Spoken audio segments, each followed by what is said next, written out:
Naquela manhã chuvosa de março em Lisboa, o sol ainda lutava para romper as nuvens cinzentas sobre o Tejo, mas dentro da casa em Benfica, o ar estava carregado de uma tensão que se acumulava como uma tempestade prestes a desabar. João Oliveira, com seus 62 anos marcados por rugas profundas como os sulcos das oliveiras no Alentejo, desceu as escadas externas para o porão que agora chamava de lar. Cada degrau rangia como um lamento antigo, e quando a dor que ele carregava no peito. Ali, no subterrâneo úmido de 8 metros quadrados, com paredes de betão frio e uma janela minúscula que mal deixava entrar a luz do dia, ele pagava 200 mil euros por ano ao próprio filho para dormir num sofá-cama improvisado. Mas o que Pedro, seu filho único, não sabia era que aqueles degraus não levavam à submissão, mas ao início de uma caçada meticulosa, guiada pelo silêncio de uma ferida que sangrava há meses. João havia construído tudo do nada. Em 1976, começara como aprendiz de pedreiro nas obras do Porto de Lisboa, com uma picareta nas mãos e o sonho de erguer algo duradouro, como as muralhas do Castelo de São Jorge. Ao longo de 47 anos, transformara isso na Oliveira Construções, uma empresa que faturava 10 milhões de euros anuais, com projetos de renovação urbana em Lisboa, Porto e Faro, empregando 40 almas fiéis. Ele pensara que estava deixando um legado para a família, um escudo contra as marés imprevisíveis da vida portuguesa, onde o fado ensina que a felicidade é efêmera. Mas Pedro, formado em gestão na Universidade Nova de Lisboa, entrara na empresa em 2011 como estagiário, cavando fundações e misturando argamassa, tal como o pai obrigara. Para entender o suor que constrói os sonhos, dissera João na época. Pedro odiava cada minuto, resmungando que sua educação merecia um escritório com ar-condicionado, não o pó das obras. A primeira rachadura veio num jantar de Natal em 2019, na casa familiar em Benfica, com o cheiro de bacalhau assado preenchendo o ar. Pedro falara casualmente sobre modernizar a operação quando o pai se aposentasse, sugerindo talento profissional de verdade. João sentira um aperto no coração, como se uma fisgada de saudade o atingisse antes do tempo. Não me reforme tão cedo, filho. E quando o fizer, será devagar, como o vinho que envelhece. Pedro não gostara da resposta, seus olhos brilharam com uma impaciência que João atribuíra à juventude, mas que era, na verdade, o germe da traição. A recessão de 2022 golpeou como um vendaval atlântico. Cadeias de suprimentos interrompidas, escassez de mão de obra, inflação devorando margens. Clientes atrasavam pagamentos, bancos apertavam créditos. João enfrentara crises antes, a de 2008 quase o derrubara, mas esta era voraz. Em janeiro de 2023, ele escolhera liquidar a empresa com dignidade, preferindo proteger os empregados a prolongar o sofrimento. Melhor fechar com honra do que arruinar vidas, dissera a si mesmo, pensando em Manuel, o pedreiro que estava com ele há 20 anos, ou em Rita, a coordenadora de projetos que sustentava 3 filhos. Pedro discordara veementemente. Pai, estás sendo sentimental. Negócios são negócios. Corta o peso morto e salva o essencial. Peso morto. Aquelas palavras ecoaram como um insulto às raízes familiares, onde a lealdade valia mais que o lucro. A casa em Benfica, onde Pedro aprendera a andar de bicicleta no jardim e onde a mãe de João expirara seus últimos suspiros, entrou em execução hipotecária. O banco exigia 600 mil euros que João não tinha. Tudo desmoronava. Foi então que Pedro ligou. Pai, precisas de ajuda. Gestão profissional.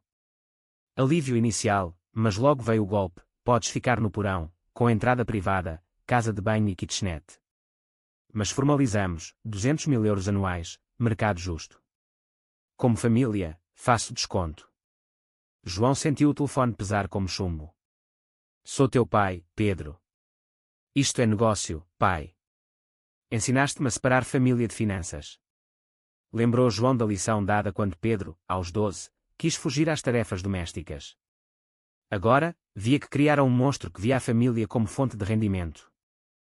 João assinou o contrato cruel, 8 páginas de termos que listavam amenidades, como acesso à lavandaria e garagem partilhada. Comportamento adequado era exigido, como se fosse uma criança. No dia da mudança, 22 de março, sua neta Ana, de 8 anos, com os cabelos loiros da mãe e o queixo teimoso do avô, colou o rosto à janela, chorando enquanto ele carregava caixas para o porão. Pedro sussurrou à menina, o avô está aprendendo com as consequências. Aquela imagem, lágrimas de Ana contra o vidro, cravou-se como uma lâmina no coração de João. Acima, ouvia jantares familiares, risos de churrascos de fim de semana, mas ele era excluído, um segredo vergonhoso. Pedro mandava mensagens sobre o aluguel, Maria, a nora, evitava olhares no estacionamento. Ana era proibida de visitar, é só para adultos. O ponto mais baixo foi na Páscoa, com vizinhos convidados. Riso e tilintar de copos filtravam pelo teto, e quando alguém perguntou por João, Pedro disse: o pai precisa de tempo sozinho. Tempo sozinho, pagando uma fortuna por um porão. Naquela noite, no sofá-cama, João quase quebrou. Quase ligou para Sofia Oliveira, sua advogada de confiança. Mas lembrou das palavras do pai: quando alguém te mostra quem é, acredita. E quando pensam que estás vencido, aí descobres quem és. Não estava vencido, estava observando, gravando cada conversa no telemóvel, legal em Portugal, com consentimento de uma parte. Cada exigência, cada lição paternalista, cada crueldade sutil documentada. 3 anos antes, João criara um fundo fiduciário em offshore, protegido de credores e familiares oportunistas. Não por desconfiança inicial, mas pela lição da vida, o sucesso evapora como névoa matinal. Enquanto Pedro calculava lucros com a desgraça do pai, João planejava. Ligou para Sofia, verifica o fundo de Ana. Alguém tentou aceder. Silêncio. Vem ao escritório amanhã. Lá, descobriu o abismo, documentos forjados transferindo a autoridade para Pedro, assinatura falsa, o J de João demasiado curvo. Transferências de 1 milhão de euros do fundo de Ana, 2,5 milhões para estudos, casa, para contas nas Ilhas Caimão.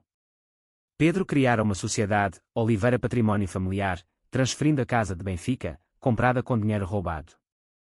Mas havia mais. Pedro consultava advogados sobre curatela involuntária, alegando incompetência mental de João. O porão não era só lucro, era prova de dependência, narrativa para o tribunal.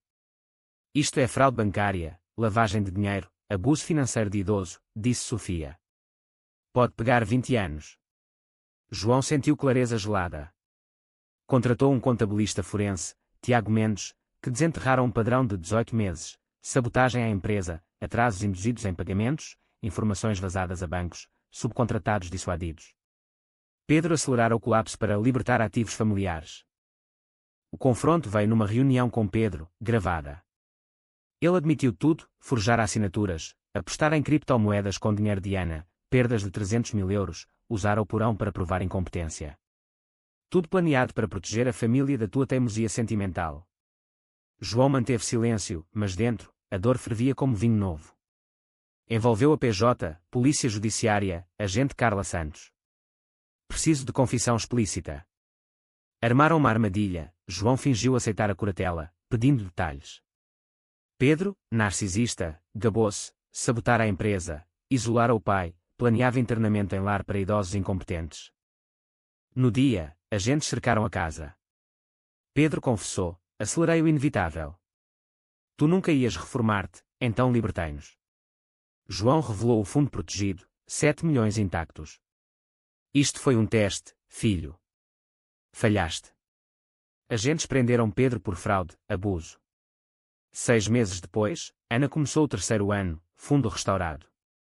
João, no silêncio da casa vazia, pagava o preço da traição, uma família partida, mas a justiça como bálsamo amargo. Como diz o ditado português, quem semeia ventos colhe tempestades, e Pedro colherá a sua.